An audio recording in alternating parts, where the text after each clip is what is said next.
Strange funeral home rules. Yeah, there are some strange ones out there. I'm Nathan. Welcome to another exclusive video right here on YouTube. Click that bell so you can be notified, and be sure to subscribe right here because we're always releasing exclusive content specific to YouTube. And pardon the mess on my temporary setup. You know, we got to keep releasing content even if the studios are undergoing some major rearranging and revamping. Yeah, so get that out of the way. And also, I want to share with you that Yet, my single, is number 20 at Billboard right this very second on radio, AC radio to be precise. Go stream Yet wherever it is you stream your music. Share it with a friend. Share this channel with a friend as well. And watch a music video right here on YouTube. Strange funeral home rules is why you're here. And I will dive in. But first, states have rules that are governed by an agency of sorts. For instance, the Kentucky Board of Funeral Directors and Embalmers have the KRS laws, rules, and regulations for funeral home establishments and what you can and can't do and what you need to operate a funeral home, etc. So states have rules that funeral homes that are operating in those states must abide by. Funeral homes themselves have rules, like a manual or handbook, if you will, that are specific to the four walls of that location, such as on Tuesdays, 3 directors are on call, for instance. That's a silly example. You get the idea. Every state, their rules might be the same. They may differ a little. They may differ entirely. And of course, funeral homes, specifically speaking, they have rules that might be in addition to their state's rules. There you go. If you go to Reddit, I got to chill because there's a rabbit hole that you could fall into.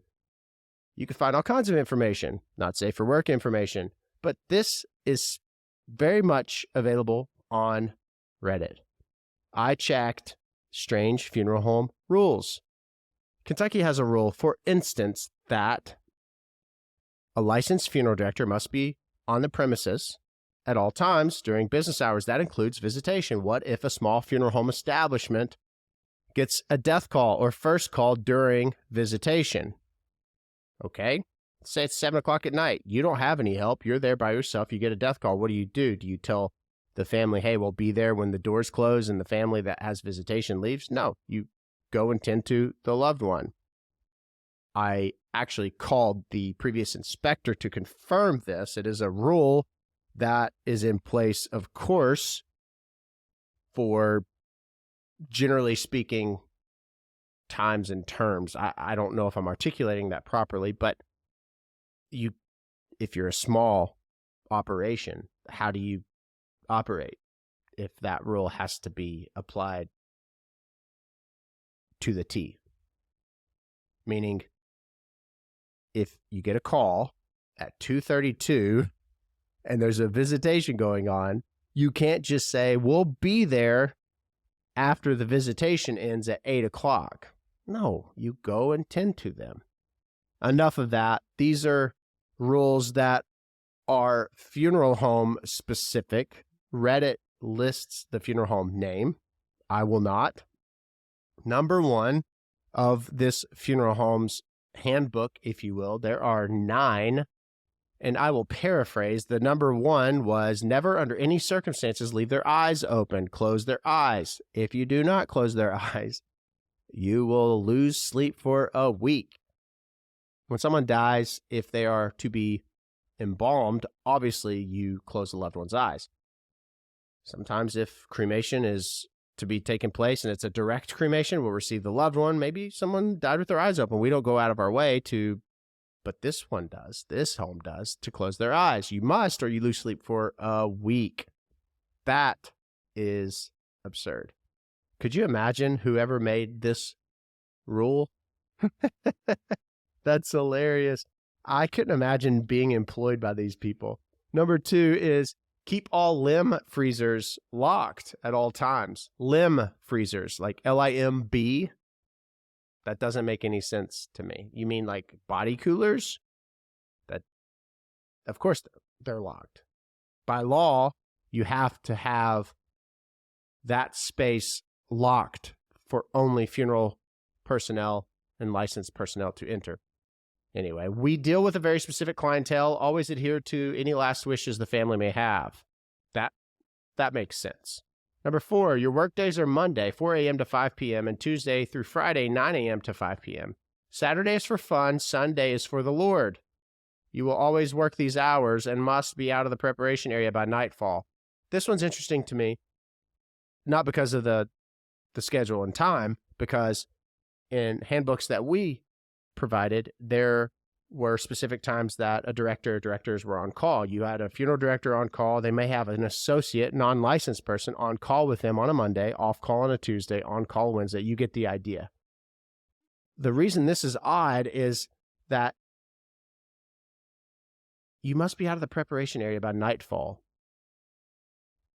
A lot of funeral homes will require within the 4 walls, as far as their rules, that a loved one be prepared, embalmed at the time of receiving them, going to the place of death, speaking to the family. It could be 2 in the morning. You receive them, and they begin the preparation at 3:02 a.m. It does not matter. There's a level of reverence there, in my opinion. I think that tending to the loved one and not putting that care off until the following morning or hours is pretty admirable. I don't think there's anything wrong with placing a loved one in refrigeration until the following morning, or preparation table, like getting them placed, positioned for the care staff to care for them, as long as they're reposing comfortably with courtesy covers, etc. This rule says you got to be out of the prep area by nightfall. The other one, number 5, is I permit you to have guests, but they too must follow the next rule, which is number 6. Like, you can have guests at the funeral home that are outside of the visitation guests or family in which you're serving. Number 6 is don't get caught in the halls between the hours of 11 p.m. and 1:31 a.m., not 1:30, 1:31 a.m. So if you receive a loved one in the middle of the night, you can't go through the halls. You have to, that's an interesting one. The power will go out exactly 3:36 a.m.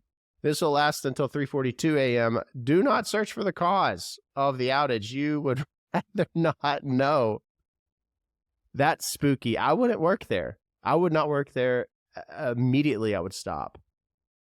Now, care center staff are the only staff, licensed staff, funeral personnel in the care center. So going back up to number 5, you can't have guests, non-funeral home staff, in the care center in the preparation area. Not that this is saying that, but I just wanted to clarify.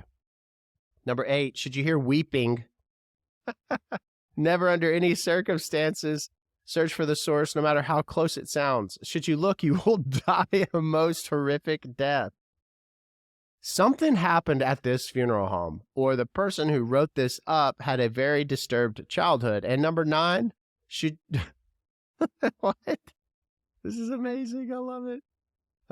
Should anyone knock on the door before or after business hours? Do not answer it. That, of course, makes the utmost sense to me. A lot of staff nowadays are female, and you want female staff to be safe, male too, but if you're going and caring for the loved ones at all hours of the night, you want to make sure that when you're going to retrieve the transfer vehicle and lock the funeral home back up, that there's safety involved.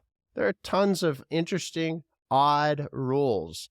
In Kentucky, I do believe it is still against the law to chew gum, technically. Now, obviously, people chew gum, and the reason it hasn't been taken out of the rule book would be because it's overlooked. But I believe it was put in the rule book because in the 1800s, chewed gum, you spit it out, and then it'd get in the horse's teeth.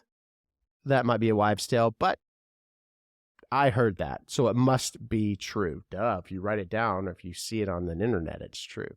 There are tons of interesting funeral home rules. Very, very interesting. There are tons of funeral home rules that are coming from the state and inside the 4 walls. Rules are made to be bent. It's kind of like a speed limit. Now, when it comes to the reverence, not at all. But, watch out at 1:31 in the hallways. That's for sure. Let me know in the comments, do you know of any interesting funeral home rules in your state? I'm going to be waiting right here. Be sure to subscribe. Be sure to click the bell to stay up to date. And in the description right this very second, you can click the link right now to apply for our Mastermind 12-month deep dive. We're actually going to give away 3 seats. We're going to take a deep dive, 12 months. We're going to go over everything that propelled my business from 6 figures into 8 figures in sales, from CRMs to policies, procedures, exceptional experiences, exceptional care, what worked well, what failed terribly. You don't know where you're going if you don't know where you've been. Fill out the application. Link right now in the description. We're giving away 3 seats to a 12-month deep dive. Thank you for being here. Thank you for being you. Rules, rules, rules.